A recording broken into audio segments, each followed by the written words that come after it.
there, today we're going to be explaining about the three S's. The three S's are solvent, soluble or solute, and solution.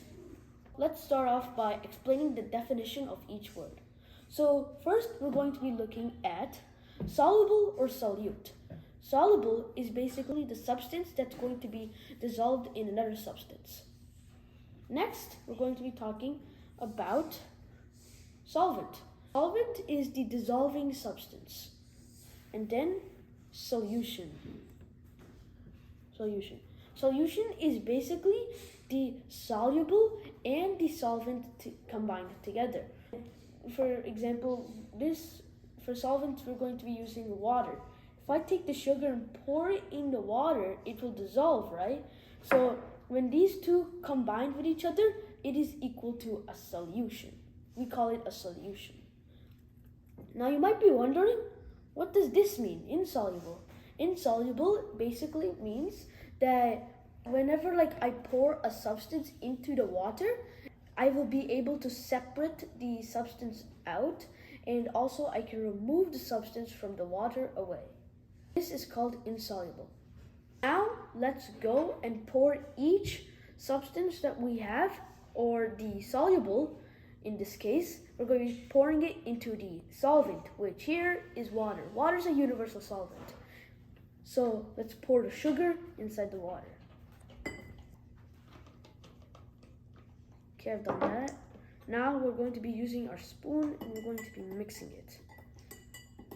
So while this is dissolving, I'm going to go and take all the other substances and I'm going to be pouring them inside the solvent. So I'm going to be taking these pepper seeds, pouring them inside the water. I'm going to take my spoon a bit.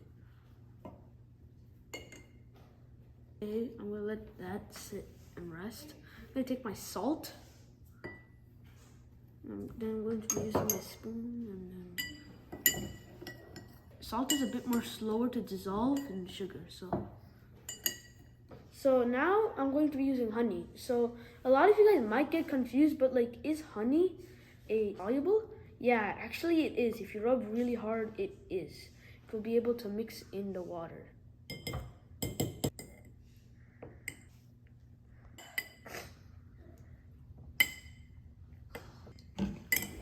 Okay, finally after a long time, it finally dissolved into the water.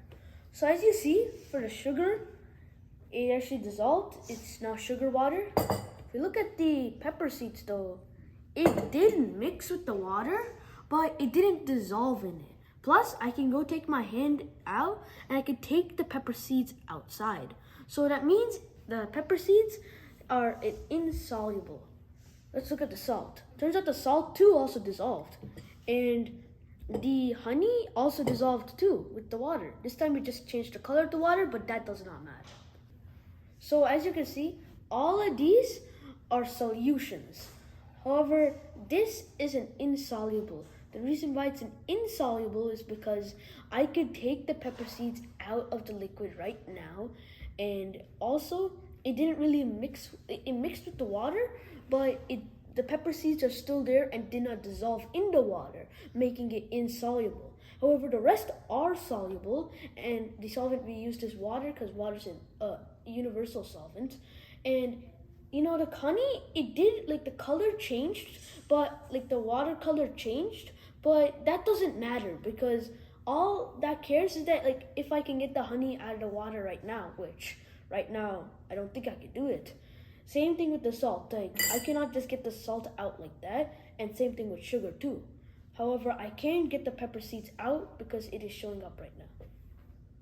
In the experiment's conclusion, the honey, the salt, and the sugar were able to dissolve in the water. However, the pepper seeds were not able to dissolve in the water.